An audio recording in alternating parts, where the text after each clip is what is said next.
सांसों के झूले में झूलने की विद्या, इसको सीखने में समय बिताओ। ये विद्या ब्रह्मास्त्र है, हमारी समस्त इच्छा पूर्ति का मुख्य स्रोत है।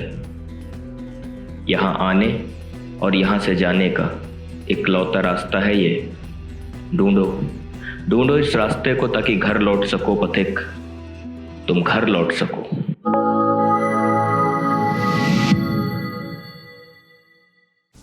ये कुंडली है राजू श्रीवास्तव की। हमारे पास बॉम्बे से मैसेज आए थे। अच्छा। कि राजू श्रीवास्तव जी की जो है वो हेल्थ वेल्थ वाला वो अभी एक्सपायर हो गए ना। तो कह रहे थे कि इनकी कुंडली से कुछ चीज़ों का कैलकुलेशन करिए जरा, हार्ट अटैक का, इन सब चीज़ों का, ताकि जो है और लोगों को भी ये थोड़ा सा फायदा हो कि कुंडली से कैसे जो है चीज़ें कैलकुलेट होती। राजू श्रीवास्तव हैं, बॉलीवुड के एक्टर और कॉमेडियन। चलो, तो राजू श्रीवास्तव की जन्म कुंडली मीन लग्न है और मीन राशि है। सबसे पहले आयु की गणना करते हैं। तो लग्नेश द्विस्वभाव में है, अष्टमेश का शुक्र चर में है, ये अल्प आयु हो गई। लग्न द्विस्वभाव, चंद्रमा द्विस्वभाव में है, ये हो गई मध्य आयु। शनि चर में है और चंद्रमा द्विस्वभाव में, ये अल्पायु हो गई। तो दो तरह से अल्पायु है। अच्छा, तो लग्न में चूंकि गुरु बैठा है ना, इसलिए आयु का कालखंड एक बढ़ जाएगा। तो मध्य आयु में जाएगा। तो ये मध्य आयु में हो जाएगी। हाँ, तो मध्य आयु में डेथ हुई है। हाँ, तो राजू श्रीवास्तव की जन्म कुंडली मध्य आयु के कालखंड में है। अब इसमें राजयोग देखे जाएं तो लग्नेश लग्न में ही बैठा है ना, तो ये मजबूत स्थिति लग्न की है। लेकिन ये चूंकि कोई इसका त्रिकोण से संबंध नहीं बन पा रहा नहीं है, पंचमेश के साथ है। तो लग्नेश पंचमेश है ना, गुरु चंद्रमा इकट्ठे बैठे हैं। चंद्रमा यहाँ उच्चाभिलाषी है, गुरु स्वग्रही बैठा है मीन राशि में। तो लग्नेश पंचमेश का एक राजयोग लग्न में गुरु चंद्रमा का है, ठीक है। और ये यहाँ पे एक तरह से गजकेसरी योग भी बनाएगा, है ना, गुरु चंद्रमा एक साथ में है। शनि की तीसरी दृष्टि यहाँ पे आ रही है, इसलिए थोड़ा कमजोर होगा, लेकिन फिर भी गजकेसरी योग देगा। हाँ, पद प्रतिष्ठा, मान सम्मान, धन। तो एक तो ये राज्य हो गया। लग्नेश लग्न में है और पंचमेश लग्नेश के साथ लग्न में आ गया, तो एक राजयोग ये हो गया। अच्छा, नवमेश दशम में आया है, उच्चाभिलाषी है, मकर इसकी उच्च राशि है, धन राशि में है, एक राशि पीछे। ये दूसरा एक राजयोग हो गया यहाँ पे। नवमेश मंगल दशम में आ गया, ये दो राजयोग हो गए। और चतुर्थेश का बुध अपने से सातवें बैठा दसम घर में और चौथे घर को देख रहा है, इसलिए ये कोई राजयोग नहीं देगा। सप्तमेश बुध यहाँ दसम घर में बैठा है, ये भी कोई राजयोग नहीं देगा। और दसमेश गुरु लग्न में आ गया, है नहीं। तो अब इसकी राजयोग की गणना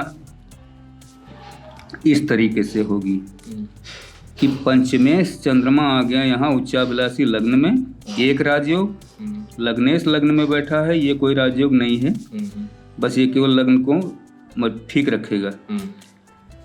तो पंचमेश चंद्रमा यहाँ उच्चाभिलाषी आ गया, वृषभ इसकी उच्च राशि, उससे दो राशि पीछे है।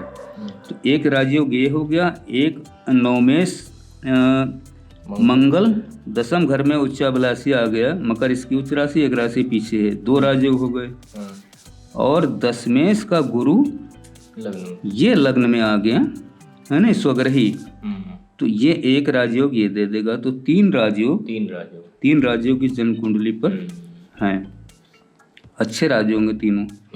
हाँ, तो ये बहुत ही मतलब लोअर मिडिल क्लास फैमिली से निकल के, हाँ, और अब ये जब अभी पिछले जो है 7-8-10 साल से बहुत ही बड़े बड़े इनको जो है पद थे इनके पास। यूपी के जो फिल्म फ्रेटर्निटी थी उसके ये अध्यक्ष भी थे। अच्छा। और मतलब अब सारे लोगों से जान पहचान थी, बड़े उद्योगपतियों से, मुकेश अंबानी तक तो दोस्त थे इनके।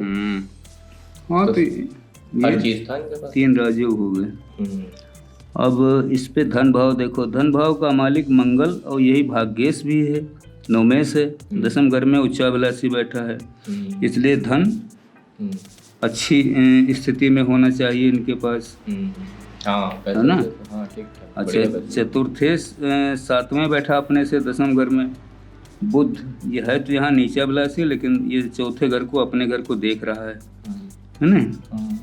बुध की मीन नीच राशि है, उससे 3 राशि पीछे बैठा, लेकिन ये चौथे घर को देख रहा है, इसलिए भूमि, भवन, है ना, और वाहन, इन ये सारी सुख सुविधाएं इनके पास होंगी।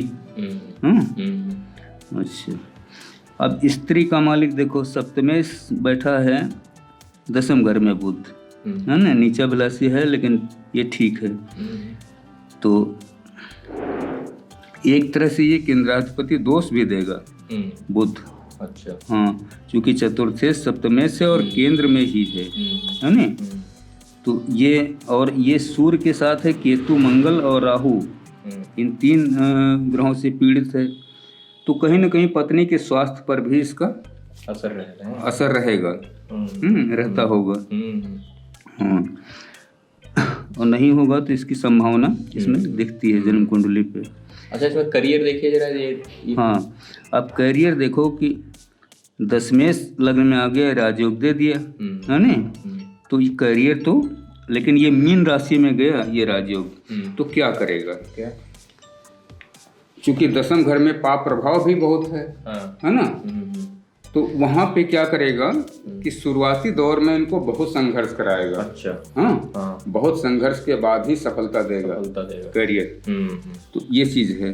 और द्वि स्वभाव करियर राशि में है 10वें करियर का मालिक, तो उतार चढ़ाव भी रहेगा करियर में। हाँ, वो भी शुरू में तो बहुत ही संघर्ष रहा। हाँ, तो ये चीज रहेगी। दूसरी चीज है कि पंचमेश इनकी संतान का मालिक लग्न में बैठा है उच्चाभिलाषी, इसलिए संतान जो भी होंगी वो गुणवान होंगी, अच्छी होंगी संतान। हाँ, इनके एक भतीजे हैं, वो फिल्म डायरेक्टर हैं, कुशल श्रीवास्तव, वो दोस्त हैं हमारे।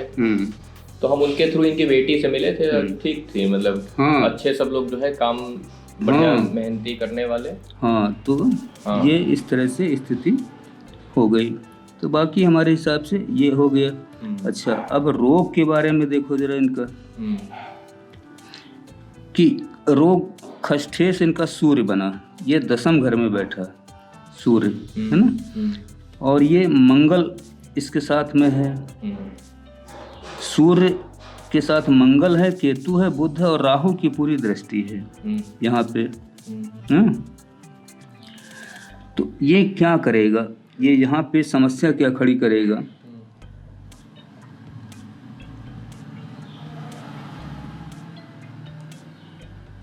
हाँ, क्या समस्या खड़ी करेगा? क्या? 2nd हाउस का भी मालिक मंगल है ना। सही। तो अगर ये कहीं ड्रिंक करते होंगे, अब ये तो पता नहीं है ना, या बहुत ज़्यादा फास्ट फूड के शौकीन होंगे, ये सब, तो उसकी वजह से इनको शारीरिक स्वास्थ्य की एक तो प्रॉब्लम ये होगी। अच्छा। दूसरी चीज है, ये मंगल और सूर्य बुध के साथ राहु से है, तो बुध नर्वस सिस्टम का भी कारक होता है ना, और इस श्वास नली का भी कारक होता है, क्योंकि चौथे घर का मालिक बुध है, 7वें घर का भी मालिक है। तो ये 2-3 जो फैक्टर हैं कि श्वास नली में कोई तकलीफ हो, या नर्वस सिस्टम में कोई तकलीफ हो। अब नर्वस सिस्टम क्या, देखिए जिस लेवल पर ये काम करते थे, तो उस लेवल पर तनाव तो लेते ही होंगे। हाँ, बिल्कुल लेते होंगे। हाँ, 2-2, 3-3 साल के शो जो है, वो सब लाइन अप है। हाँ, किसी से पैसे लेने हैं, किसी का शो कंप्लीट करना है, तो वो एक चीज यहाँ पे है। अच्छा, दूसरी चीज ये है कि चंद्रमा जब भी लग्न में बैठेगा, किसी के भी, ये फंडामेंटल है कि और शनि से दृष्ट है चंद्रमा यहाँ, गुरु चंद्रमा, तीसरी दृष्टि शनि की आ रही, 7वीं दृष्टि 5वें घर पे गई और 10वीं दृष्टि 7, 8, 9, 10 आ गई 8वें घर पे, है ना। तो अब ये चंद्रमा जब भी किसी के लग्न में बैठेगा तो वो हर कार्य अपना जल्दी में करेगा। वो ये सोचेगा कि हमारा जितना है, हमें जो सफलता मिलनी है वो जल्दी मिल जाए। तो इसके कारण से वो अपने शरीर को थकाएगा, हाँ, मेहनत बहुत करेगा। तो इसके कारण से समस्याएं होंगी शरीर के साथ। दूसरी चीज है, चौथे घर में राहु ऑलरेडी बैठा है मिथुन राशि में। यहाँ सूर्य की भी दृष्टि, मंगल की भी दृष्टि, केतु की भी दृष्टि, और ये चतुर्थेश जो हृदय का कारक है, ये बुध, सूर्य और केतु और मंगल 3 ग्रहों से पीड़ित है। तो इसका मतलब ये हुआ कि इनको सबसे बड़ी जो समस्या रोग की आई, और रोग का मालिक सूर्य है ना, तो रोग देने की स्थिति सूर्य की है, ठीक। इसको मिल गया साथ मंगल और केतु का, और ये चौथे घर में राहु ऑलरेडी बैठा है, और चतुर्थेश जो हृदय का कारक है बुध के साथ ये तीनों ग्रह आ गए। तो ये क्या करेंगे कि हृदय में इनको शायद जानकारी हो या ना हो, क्या, लेकिन इनको बहुत पहले से ही है ना ये रोग रहा होगा। हाँ। और ऐसे लोगों में ज्यादातर ये देखा जाता है कि पैतृक रूप से रोग मिलता है, वो जो जीन से ट्रांसफर, हाँ, जीन से जो ट्रांसफर होता है, या तो माता से या पिता से, इनहेरिटेंस में। हाँ, अच्छा। तो चाहे पिता को या माता को किसी न किसी को ब्लड प्रेशर की शिकायत रही हो, या हृदय से संबंधित कोई शिकायत रही होगी पहले से, तो वो इनमें ट्रांसफर हो गई। अब उस पे वर्कलोड इतना ज्यादा इन्होंने डाल दिया शरीर पे कि उसकी वजह से शरीर, हमने जब बातचीत की थी तो हमको ये पता चला था कि इनके हार्ट में स्टंट वगैरह पहले से पड़े थे, और शायद 2-3 ऑपरेशन हुए थे। हाँ, तो ये सर्जरी तो दिखाता है भाई, चतुर्थेश बुध है और ये इतना पीड़ित है, 3 ग्रह तो इसके साथ बैठे हैं, राहु की दृष्टि भी आ रही है। तो सीधी सी बात है कि इसमें ऑपरेशन होने की स्थिति तो बनती ही है। तो वो अच्छा, एक चीज देखिए आप कि जैसे अब इन लोगों को ये लगता है कि 59-58 की एज में राजू श्रीवास्तव एक्सपायर हुए।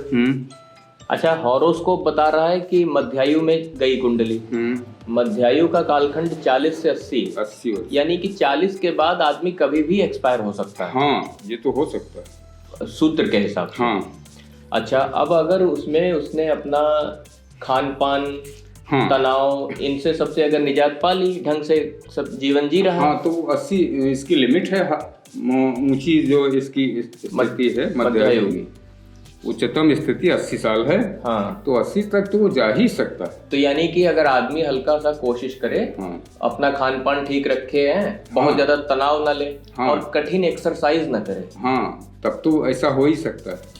तो इसका तो फिर वो कुंडली 40 से 80 के कालखंड के जो पीक वाला पॉइंट है 80, वहां तक पहुंचती है। फॉर्मूला इसी हिसाब से है ना, फॉर्मूला इस हिसाब से, मतलब कि अगर 40 को पार करके कोई 41 पे गया और कुंडली कह रही है मध्यायु, तो वो 41 पर भी जा सकता है ना। कर्म का फल, कर्म और कर्म का फल ही भाग्य होता है। कर्म जो किया जाता है उसका जो फल मिलता है वो भाग्य होता है। ये कैसे काम करता है? संसार में लोग आते हैं तो यहाँ सबसे बड़ी चीज है कि उनको हर चीज बहुत जल्दी चाहिए। हाँ, ये भी सही है ना, धन, पद, मकान, भूमि, वाहन, है ना, ये सब चीजें बहुत जल्दी चाहिए। हमारे पास तो फोन करके कहते हैं इसी साल IAS में हो जाए। और तो इस कारण से होता क्या है कि उनपे मानसिक भी दबाव होता है, शारीरिक भी दबाव होता है, और इस कारण से उनका जो मेहनत है वो ज्यादा हो जाती है, जो आवश्यकता से अधिक है। शरीर की क्षमता से बाहर अगर कोई चीज की जाएगी तो उसका नुकसान होगा। तो इसी कारण से क्या होता है कि लोग इसको चीवन को बड़े आसान तरीके से लेते हैं, जबकि जीवन बहुत सीरियस सब्जेक्ट है। ये कोई साधारण चीज नहीं होती। जीवन एक ही बार मिला है, अगली बार किसी को पता नहीं मिलेगा नहीं मिलेगा। तो एक बार जब मिला है तो उसको इजी गोइंग में रखो, है ना, सरलतम रूप में रखो कि आहार विहार, है ना, दिनचर्या अपनी ठीक रखे, खान पान शुद्ध हो, मांस मदिरा वगैरह का सेवन न हो, और एक्सरसाइज, हल्की फुल्की एक्सरसाइज भी करे वो। अच्छा, एक थोड़ा सा ये बताइए, शास्त्रों में एक्सरसाइज का क्या विधान है? शास्त्रों में जो एक्सरसाइज का बात बताई गई है पुराणों में, वो ये है कि प्राणायाम नहीं, आसन है नहीं, यम नियम, जैसे महर्षि पतंजलि ने लिखा नहीं, अष्टांग योग, यम नियम आसन प्राणायाम प्रत्याहार धारणा ध्यान समाधि, ठीक है, ये 8 अंग हैं इस शरीर को स्वस्थ रखने के। अच्छा, ये सूत्र महर्षि पतंजलि ने खोजे। ठीक है। तो यम का मतलब है कि दिनचर्या अपनी नियमित करे। तो सुनिए, बताएं, इस वाली वीडियो में आप सिर्फ यम के बारे में बताइए, और हर वीडियो में एक एक चीज बता दीजिएगा, है ना? यम के बारे में पूरी डिटेल में बताइए जरा, ये क्या चीज है, हम लोग को पता चले, हम लोग नई पीढ़ी है कि इसमें क्या करना होगा। यम का शाब्दिक अर्थ अगर लगाओगे तो काल कहते हैं इसको, यमराज। यमराज कहते हैं ना, तो यम का अर्थ है काल, काल का अर्थ है समय, यमराज नहीं, समय, टाइम, समय, क्योंकि टाइम ही सारी चीजों को पैदा करता है और मारता है, समय। तो यम का अर्थ है कि समय, आप अपने जीवन को समय दीजिए, हैं? दूसरों के लिए तो आप जीते रहते हैं, लेकिन अपने शरीर के लिए, अपने जीवन के लिए समय दीजिए। उस समय में, है न, आप अपना ये देखिए कि हमें कब कौन सा कार्य करना है, सवेरे सोकर उठने से लेकर के और रात में विश्राम तक। तो ये हो गया यम। तो प्राचीन काल में जब गुरुकुलों में विद्यार्थी जाते थे तो ऋषि या आचार्य लोग इसकी शिक्षा देते थे, है ना, कि शरीर स्वस्थ रहेगा तभी तो वेद और पुराण पढ़ेगा, राजनीति शास्त्र, अर्थशास्त्र है। हाँ, बीमार हो जाएगा तो पढ़ ही नहीं पाएगा। बीमार हो जाएगा तो क्या पढ़ेगा, और फिर वो अपने जीवन कैसे बिताएगा। तो पहले शरीर को स्वस्थ रखने के लिए वो ये अष्टांग योग उनको बताते थे और उसका बाकायदा अभ्यास कराते थे, योगों का, है ना। कि जैसे जो बच्चे देर में सोकर उठने वाले थे उनको ब्रह्म मुहूर्त में उठाते थे, है ना। ब्रह्म मुहूर्त मैंने बताया है कि सूर्योदय से 1 घंटा पहले का जो समय होता है वो ब्रह्म मुहूर्त होता है। ब्रह्म मुहूर्त में उठना, है, और फिर स्नान आदि करके और फिर पूजा करना, है। पूजा करने के बाद या पूजा करने से पहले भी, है ना, प्राणायाम, योग, आसन, ये सब क्रियाएं करना ताकि शरीर स्वस्थ रहे। फिर अल्पाहार ग्रहण करके आगे की जो शिक्षा है। अच्छा, पूजा का मतलब है कि जो आदमी जिस धर्म का मानने वाला है वो अपने धार्मिक क्रियाएं करे, वो अपनी धार्मिक क्रियाएं करे, है ना। पूजा का ये अर्थ होता है। हाँ, और प्राणायाम तो किसी धर्म का है नहीं। योग, आसन, देखो, आसन, योग और प्राणायाम ये किसी धर्म के नहीं, ये तो शरीर को स्वस्थ रखने के लिए क्रियाएं हैं, जिसको प्राचीन काल में सभी करते थे। और ये अभी आप एक शब्द बोले अल्पाहार, ये क्या चीज है? अल्पाहार में ये है कि अब ये तो नहीं हो सकता कि सवेरे आप पूजा पाठ के बाद, है ना, प्राणायाम और आसन प्राणायाम योग के करने के बाद भरपेट खाना खा लीजिए।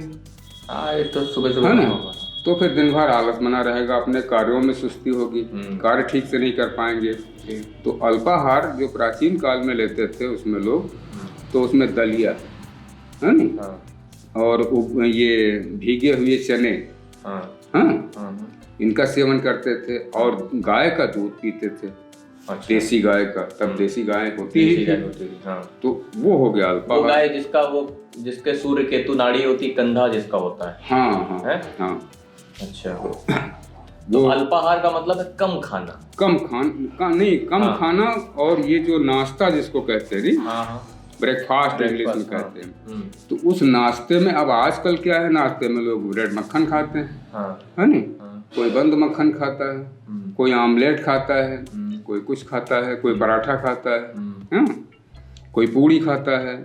ये सब प्राचीन काल में नहीं था। प्राचीन काल में हमने जितना बताया है कि दलिया, गेहूं की दलिया या जौ की दलिया, और उसके साथ में वो भीगे हुए चने, और इसके बाद दूध, तो प्राचीन, अब देखो दूध की क्या कहानी। आजकल लोग पैकेट वाला दूध ले आते हैं, है नहीं, पैकेट खोले, गर्म किए, एक गिलास पी लिए और समझे कि हमको ताकत मिल जाएगी। हाँ, प्राचीन काल में सवेरे सवेरे गायों का दोहन होता था, धोते थे, है ना, गुरुकुलों में, गौशाला की सफाई करते थे। गुरुकुल या घरों में जिसके था, सबके पास गाय थी, तो वो लोग सवेरे दूध धोते थे, दूध को हल्का सा उबालते थे एक बार, उसके बाद ठंडा कर लेते थे, और फिर यही नाश्ता करके वो एक गिलास दूध। प्राचीन काल में तो यहाँ तक था कि लोग 1 सेर दूध, 2 सेर दूध। कितना होता है 1 सेर? 1 सेर का मतलब है कि वो 1 लीटर से थोड़ा कम होता है। इतना दूध, मतलब इतना दूध एक अल्पाहार में पीते थे। अच्छा। हाँ, इसके बाद रात को जब सोने जाते थे तब एक यानी कि दिन भर फिर वो नहीं खाते होंगे? नहीं, दिन में वो बहुत यही साग सब्जी है नहीं, हरी कच्ची सब्जियां ज्यादा। ये है कि अनाज का सेवन बहुत कम करते थे, तो इसीलिए वो दीर्घायु होते थे, स्वस्थ रहते थे। अच्छा। तो अब आजकल तो चूंकि फास्ट फूड का जमाना है, सब कुछ जल्दी है। जमाना क्या, हम लोग खुद ही अपना बिगाड़ते हैं सब। हाँ। और नाम डाल देते हैं जमाने का। हाँ। कि हम लोग का फैशन है जमाना। करना चाहे तो कर सकता भाई, दलिया खा सकते लोग। बिल्कुल खा सकते हैं। भीगे हुए चने सवेरे खा सकते, ये तो है, बढ़िया आराम से। क्या दिक्कत है? तो ये है कि जैसे कोई कुंडली है, तो अगर वो कुंडली मध्यायु की है, तो मध्यायु का मतलब है 40 से 80 साल। तो अभी 40 से 80 साल के बीच में कभी भी इंसान की मृत्यु हो सकती है। उसमें ये नहीं है कि वो 80 तक चला ही जाएगा, नहीं, इनकी कोई कैलकुलेशन नहीं। वो तो फिर मार्केस की दशा देखनी पड़ेगी। अगर मार्केस आ गया तो 40 के आसपास में जाएगा। हाँ, मतलब जहाँ मार्केस रहेगा, जहाँ पे मार्केस, प्रबल मार्केस होगा, हाँ, उसमें मृत्यु निश्चित हो जाएगा। अब हम आपको एक चीज दिखाते हैं, देखिए इन्हीं के राजू श्रीवास्तव की कुंडली में शुक्र और सूर्य की महादशा में इनको बहुत संघर्ष करना पड़ा जीवन के शुरुआत में। जब चंद्रमा की महादशा आई है, बस इनको टीवी पर काम मिलना शुरू हो गया, दूरदर्शन से 1999 से। हाँ, ये पंचमेश का राजयोग है ही। और 1999 से 2009 के बीच में राजू श्रीवास्तव चमक गए थे। हाँ, तो ये मंगल की राजयोग हो गया, मंगल का। हाँ, 1999 से 2009 के बीच में, और फिर 2009 से 16 के बीच में जब मंगल आया, तो ये मंगल में चमके खूब, और सारे बड़े अरबपतियों के लिए प्रोग्राम करने लग गए। फिर आया 2016 से राहु, और जब से राहु की महादशा आई, तब से ये शारीरिक रूप से निर्बल होने लग गए। हाँ, तो वही कहानी है। हाँ। अच्छा, इसमें राहु चौथे भाव में बैठ के हृदयाघात भी करेगा? बिल्कुल करेगा, है ना। हाँ। राहु अगर सिंगल बैठा है, है नी, तो वो 2 फल करेगा। एक तो अपना फल करेगा, सिंगल का, जो बुरा होगा। दूसरा, वो जिस राशि में बैठा है उसका भी फल करेगा।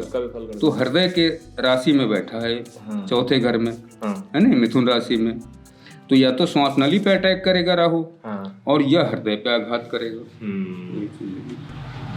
और राहु की ही महादशा में, इसलिए केंद्र या त्रिकोणों में राहु केतु को हमेशा अशुभ माना जाता है। हमने ये फॉर्मूला देखा कि राहु पूरी कुंडली में कहीं भी बैठा हो, वो अपनी महादशा में पीड़ा देगा ही देगा। बिल्कुल देगा, उससे बच नहीं सकता आदमी उस पीड़ा से। वो केवल थोड़ी राहत तब मिलती है जब वो केंद्रेश के साथ त्रिकोण में बैठ जाए। हाँ। तो एक तरह का राजयोग गठित हो जाएगा। तो बहुत ही कम होता है, बहुत रेयर केस है नहीं। या त्रिकोणेश के साथ केंद्र में चला जाए, तो वो पीड़ा कम करेगा, लेकिन पीड़ा तो देगा ही। अब एक ऐसे सवाल हमारा है मन में आ गया तुरंत। ये बताइए कि अगर किसी की कुंडली अल्पायु है, और उसने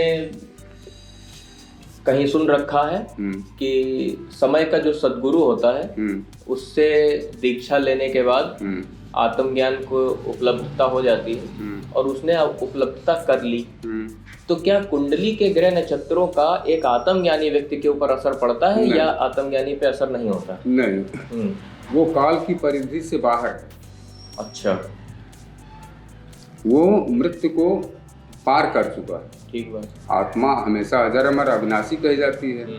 तो जिसने आत्मा का दर्शन कर लिया, उसने परमात्मा का दर्शन कर लिया। ठीक बात। तो जब दोनों दर्शन हो गए, तो वो आत्मा कालखंड से पार हो गई। अच्छा, यानी मृत्यु का उस पर हाँ कोई प्रभाव नहीं होगा, वो अपने समय पे आएगी, हाँ है नहीं, हाँ वो आती रहेगी। और इसका एक सूत्र ये भी है कि आत्मज्ञानी व्यक्तियों की आयु हाँ सदैव हाँ दीर्घ होती है। हाँ बहुत कम ऐसा देखने में आया है कि जो आत्मज्ञानी व्यक्ति की आयु कम हो, कम हो। तो वो लोग खुद ही कर लेते हैं, वो खुद ही कर लेते जीसस क्राइस्ट खुद ही अपना कर लेते थे। भाई राजा के सामने अगर ये कह देते हाँ, कि हाँ तुम ही सबसे बड़े राजा हो तो बच जाते, है ना। तो अगर उनकी डेथ हुई है तो सत्य के कारण हुई है, सत्य का बताने के कारण या सत्य का बोध कराने के कारण, बाकी कोई कारण नहीं। तो इस तरह से चीजें होती हैं। तो आपके हिसाब से कुंडली के हिसाब से जीवन जीते हुए इंसान को आत्मज्ञान की तरफ भी विमुख होना चाहिए। बिल्कुल होना चाहिए। जितना जरूरी इस शरीर के लिए भोजन है उतना ही जरूरी आत्मज्ञान भी है। भाई क्यों नहीं है, जब सब शास्त्र कहते हैं कि हमारा जो मनुष्य का शरीर मिला है वो परमात्मा जी की बड़ी कृपा से मिलता है, और वो इसलिए मिलता है कि हम अपने को जाने, आत्मा को जाने और इस जीवन से मुक्त हों।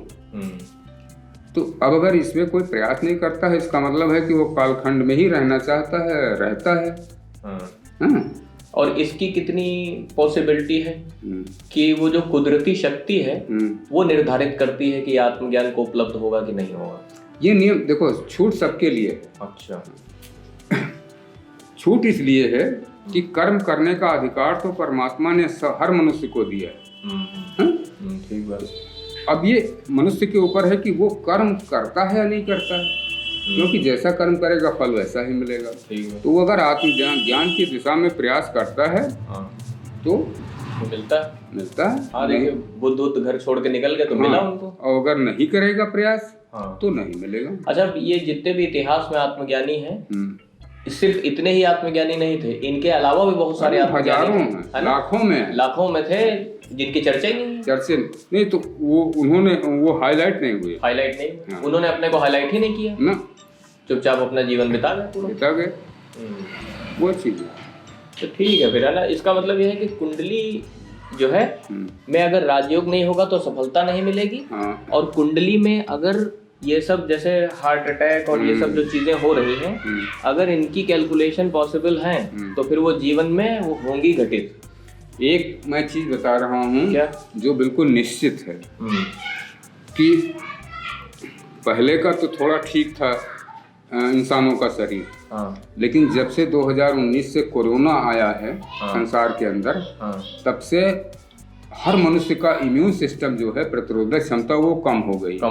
सही। अब इस कम प्रतिरोधक क्षमता पे जो मनुष्य ज्यादा एक्सरसाइज करेंगे या जिम ज्वाइन करेंगे, वो निश्चित रूप से आज जो हार्ट अटैक के इतने ज्यादा केस बढ़ रहे हैं, उसका कारण यही है, ज्यादा एक्सरसाइज की प्रतिरोधक क्षमता शरीर की कोरोना के कारण घट चुकी है, और उस पे भी वो एक्सरसाइज पहले जैसी ही कर रहे हैं। ठीक बात। और डिब्बा बंद खाना खा रहे हैं। तो सीधी सी बात है, हार्ट अटैक के केस इस समय क्यों बढ़ रहे हैं? कारण यही है। बिल्कुल सही है। तो लिमिटेड मात्रा में जिम का काम करना चाहिए, है ना, एक्सरसाइज करनी चाहिए, खान पान ठीक रखना चाहिए, क्योंकि शरीर की प्रतिरोधक क्षमता ऑलरेडी कम है, चाहे जितना मोटा ताजा शरीर हो। तो ये हम कहीं पढ़ रहे थे चरक संहिता में कि उड़द की जो दाल होती है काली वाली, उड़द और दही, ये अगर इनका सेवन इकट्ठे किया जाए तो ये विष बना देते हैं। और आप ध्यान दीजिए, हर शादी के खाने में दही बड़ा होता है, और हम लोग को पता ही नहीं, हम लोग दही बड़ा को चाव से खाते रहते हैं और वो विष बनाता रहता है शरीर में। तो अगर कुंडली के अंदर कहीं चंद्रमा शनि का कॉम्बिनेशन बना होगा, तो विष योग का, वो काम करेगा, तो वो अपने आप लिवर के ऊपर चला जाएगा और लिवर को सिरोसिस वगैरह करता रहेगा और इंसान को पता ही नहीं चलेगा। तो बहुत सारी चीजें हैं। ठीक है, चलिए फिर तो ये तो तो बाकी कुंडली पे लगभग जब डिस्कशन देख ही चुके हैं। नहीं, अब इनकी डेथ हो ही चुकी है, इसमें और क्या देखें। और कुछ भाई, सारी चीजें तो इसमें सब कैलकुलेट कर चुके हैं। ठीक है फिर। अंतर श्रृंगार की वियोग से संयोग की यात्रा में जो संचारी भाव चलता है, वो अनाहत चक्र पर चोट करता है, उसे खोलकर मुक्त कर देता है। स्नायु तंत्र सजीव होकर ब्रह्मांड यानी पंचम तत्व में विलीन होने के लिए तत्पर हो जाता है। जिस शरीर में यह प्रक्रिया घटित होती है वो तत्काल अशरीरी हो जाता है। जो शरीर इस शरीर को देखता है वो शरीर अशरीरी की यात्रा में जाने को उमड़ने लगता है। ब्रह्मांड की आदि शक्ति जो मोह के प्रभाव में रहती है मुक्त हो जाती है और दोनों शरीर अशरीरी में संभोग कर लेते हैं। पर यह नारायण की स्थिति नहीं है। यह घटना मन के नियंत्रण में है। इसे ज्ञानी जान नहीं सकता, क्योंकि ज्ञानी मन के द्वारा छला हुआ एक नर या नारी है जो सुषुप्तावस्था में है। उसके जागने में बहुत समय है अभी। सच्चे गुरु का इंतज़ार और सच्ची मेहनत की कमी। सच्चा गुरु यदि मिल भी चुका हो फिर भी सच्ची मेहनत की कमी। गुरु सिर्फ चाबी देता है। अगर ताला खोलने की यादें अवचेतन में न पड़ी हों तो चाबी एक खिलौना मात्र है। खेलो और छोड़ दो। भटको इस ब्रह्मांड में, यही तुम्हारी नियति है। भटको